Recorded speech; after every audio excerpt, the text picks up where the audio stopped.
24조 원 째팟 체코 원전 수주 한국 승대 프랑스 완전 KO패. 원전 강국 프랑스를 제치고 한국이 승리했다. 어떻게 이런 일이 가능했을까요? 한국이 체코에서 24조 원 규모의 원전 수주를 따냈다는 겁니다. 믿기 힘드시겠지만 이번 수주는 한국이 세계 원전 시장에서 다시 한번 그 위상을 입증한 사건인데요. 원전 강국 프랑스를 완전히 제치고 말이죠. 이야기를 시작하기 전에 구독과 좋아요는 영상 제작에 큰 힘이 됩니다. 한국이 유럽 원전 시장에서 거둔 역사적인 승리를 소개해드리려고 합니다. 바로 24조 원 규모의 체코 원전 수주 소식인데요. 이 소식은 단순한 계약을 넘어 한국 원전 산업의 국제적 위상을 다시 한번 증명한 사건입니다. 체코 정부가 프랑스 EDF를 제치고 한국 수력 원자력을 선택한 이유는 단순히 가격 경쟁력 때문만이 아닙니다. 한국의 우수한 기술력과 UAE 바라카 원전에서 입증된 적기 시공 능력이 큰 역할을 했습니다. 체코 역사상 최대 투자 프로젝트로 이번 계약은 향후 유럽 시장에서의 한국 원전 추가 수출 가능성도 크게 열어줄 것으로 기대됩니다. 이 성공의 배경 궁금하지 않으신가요? 체코 원전 수주전에서 한국이 프랑스 EDF를 제치고 우선 협상 대상자로 선정된 것은 단순한 수주 이상의 의미를 갖고 있습니다. 이번 수주로 한국 수력 원자력 KHMP는 체코 두코바니 지역에 24조 원 규모의 원전을 건설하게 되었으며 이는 체코 역사상 최대 규모의 투자 프로젝트입니다. 이번 계약은 15년 전 UAE 바라카 원전 수주 이후 한국이 해외에서 수주한 첫 대형 원전 프로젝트로 유럽 시장에서 한국 원전 산업의 입지를 확고히 다지는 계기가 될 것입니다. 한국의 원전 수출 성공 스토리는 2009년 UAE 바라카 원전 프로젝트로부터 시작됩니다. 이 프로젝트는 한국이 자국에서 개발한 APR 1400원자로를 첫 해외에 수출한 대규모 계약으로 전 세계에 한국 원전 기술의 우수성을 알리는 계기가 되었습니다. APR 1400은 한국의 고유 기술로 개발된 차세대 원자로로 기존의 OPR 1000을 발전시켜 안전성과 효율성을 크게 향상시킨 모델입니다. 한국전력공사와 한국수력원자력의 협력하에 개발된 이 원자로는 경제적이며 고효율적인 전력 생산 능력을 갖추고 있어 세계적으로 주목받았습니다. 바라카 원전 프로젝트는 UAE의 4기의 APR 1400원자로를 건설하는 것으로 총 계약 금액이 약 200억 달러에 달하는 대형 프로젝트였습니다. 2012년에 시작된 이 프로젝트는 여러 도전 과제를 겪었지만 2020년에 첫 번째 원자로가 가동을 시작하면서 성공적으로 완수되었습니다. 이로 인해 한국은 세계 원전 시장에서 중요한 플레이어로 자리 잡았으며 이후 여러 국가와 추가적인 원전 수출 계약을 추진하게 되었습니다. 체코 정부가 한국을 선택한 데는 여러 요인이 있었습니다. 우선 한국이 제시한 가격 경쟁력이 큰 역할을 했습니다. 프랑스 EDF보다 비용 효율적인 제안을 내세운 KHMP는 체코 정부의 마음을 사로잡았습니다. 또한 한국의 APR 1000원자로 설계와 시공 능력이 인정받았으며 2009년 UAE 바라카 원전 프로젝트에서 입증된 한국의 기술력이 이번에도 결정적인 역할을 했습니다. 한국은 이번 수주로 유럽 원전 시장 진출의 교두보를 마련했습니다. 특히 체코가 추가로 원전 2기를 더 건설할 경우에도 한국이 우선 협상 대상자로 선정될 가능성이 높습니다. 이는 단순히 체코에 국한된 것이 아니라 폴란드와 같은 다른 유럽 국가로의 추가 수출 가능성을 높이는 중요한 성과로 볼 수 있습니다. 이 계약이 성사되면 한국은 전 세계적으로 원전 10기를 수출하겠다는 2030년 목표에 한 발짝 더 다가가게 됩니다. 윤석열 대통령도 이번 수주를 두고 세계 최고의 대한민국 원전 산업 경쟁력이 다시 한번 인정받게 됐다고 강조했습니다.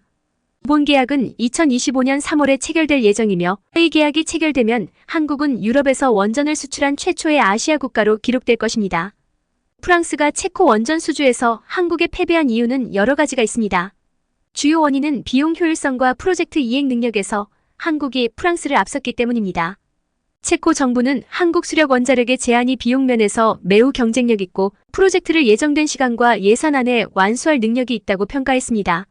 반면 프랑스의 EDF는 과거 프로젝트에서 비용 초과와 일정 지연으로 인해 평판이 좋지 않았습니다. 또한 한국은 체코와의 첫 유럽 원전 프로젝트를 성사시키기 위해 추가적인 동기부여를 가졌습니다. 이는 한국이 유럽 시장에 진출하는 데 중요한 발판이 될 수 있었기 때문입니다. 반면 프랑스는 유럽 연합 내에서 정치적 영향력이 강하지만 이번 결정에서는 실질적인 이행 능력과 경제성이 더 큰 역할을 했습니다. 이러한 이유로 체코는 프랑스 대신 한국을 선택하게 되었으며 이는 프랑스와의 관계에 일정한 영향을 미칠 가능성이 있습니다. 이번 수주는 한국이 유럽에서 원자력 시장에 진출하는 중요한 발판을 마련한 사례로 평가될 수 있습니다. 한국이 체코 원전 수주에서 성공을 거둔 배경에는 오랜 역사와 국제적 성공 사례가 있습니다. 1970년대 한국은 경제적 성장을 위해 원자력 에너지 개발을 시작했고, 이는 국가 에너지의 핵심으로 자리 잡았습니다. 2009년 한국은 UAE 바라카 원전 프로젝트를 통해 처음으로 대형 원전 수출에 성공했습니다. 이 프로젝트는 한국의 원전 기술력을 세계에 알리는 계기가 되었고, 이후 한국은 지속적으로 원전 기술을 발전시켜왔습니다. 특히 최근 몇 년 동안 한국 정부는 원전 산업의 수출 확대를 위해 팀코리아라는 협력 체계를 구축했습니다. 정부와 기업이 힘을 합쳐 원전 수출을 위해 협력하는 이 시스템은 체코 원전 수주에서도 큰 역할을 했습니다. 한국은 체코 외에도 폴란드, 이집트 등 여러 나라와 협력해 원전 수출을 추진하고 있습니다. 이번 체코 수주 성공은 한국이 다시 한번 세계 원전 시장에서 주요 플레이어로 인정받았음을 보여줍니다. 한국의 원자력 발전 도입 배경은 1960년대와 1970년대의 에너지 위기와 맞물려 있습니다. 1970년대에 한국은 급격한 산업화와 경제 성장을 경험하면서 안정적이고 대규모의 전력 공급원이 필요했습니다. 이때 원자력 에너지가 중요한 해결책으로 떠올랐습니다. 1978년 한국의 첫 상업용 원자력 발전소인 고리 1호기가 가동을 시작하면서 본격적인 원전 시대가 열렸습니다. 한국의 원자력 발전은 국가 에너지 정책의 중추적인 역할을 하며 경제 성장과 에너지 자립의 역사 속에서 중요한 이정표들을 만들어 왔습니다. 이 이야기는 고리 1호기의 가동으로부터 시작됩니다. 1978년 부산 근처에서 한국 최초의 상업용 원자력 발전소인 고리 1호기가 가동을 시작했습니다. 당시 한국은 급격한 산업화로 인해 에너지 수요가 폭증하던 시기였고 안정적인 전력 공급원이 절실했습니다. 고리 1호기의 성공적인 운영은 단순한 전력 생산 이상의 의미를 가졌습니다. 이는 한국이 본격적으로 원자력 에너지를 도입하고 에너지 자립의 첫걸음을 내딛는 중요한 순간이었습니다. 1980년대는 한국 원자력 발전의 성숙기라 할 수 있습니다. 1983년부터 1989년까지 한울 원자력 발전소가 가동을 시작하면서 한국의 원자력 기술은 비약적으로 발전했습니다. 이 시기 동안 한국은 자체적인 기술력으로 원전을 운영할 수 있는 능력을 키웠으며 이는 에너지 자립도를 크게 높이는 데 기여했습니다.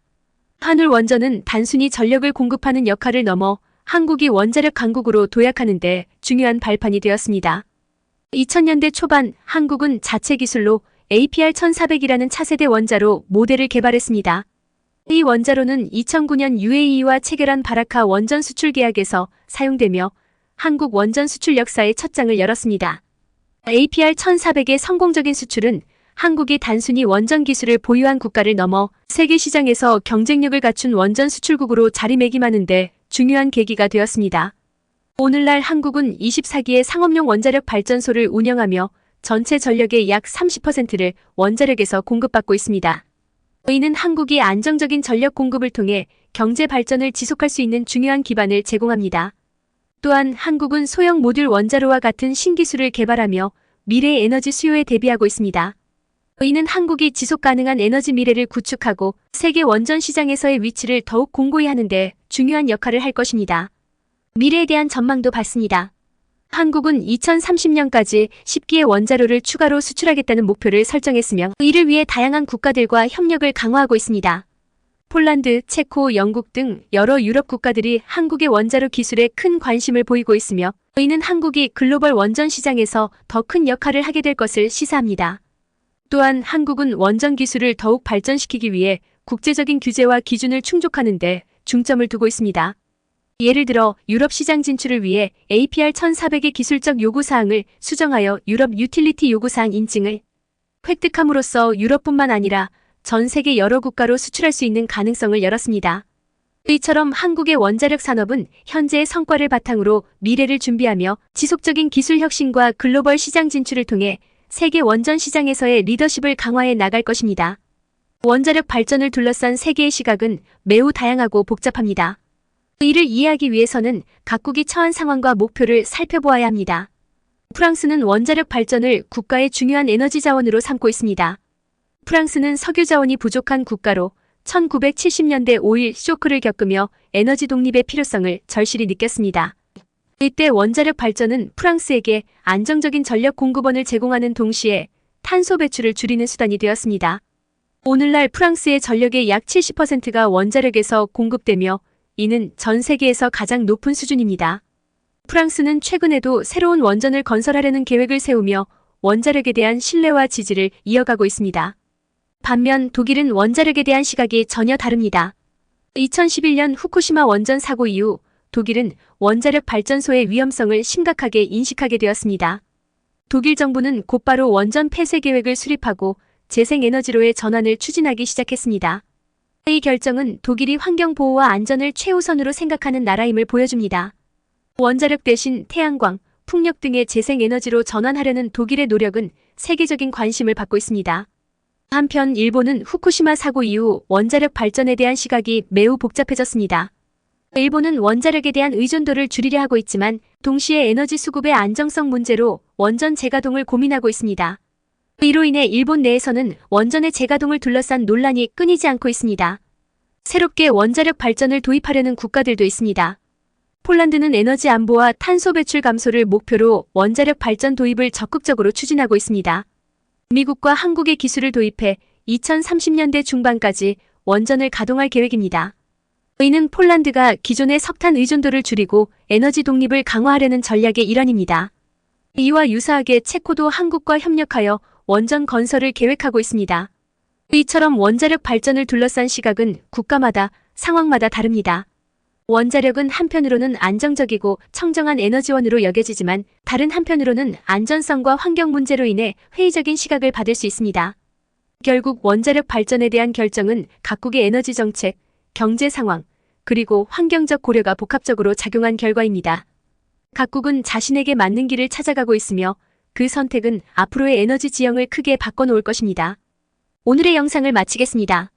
다음엔 더 좋은 영상으로 찾아뵐게요. 감사합니다.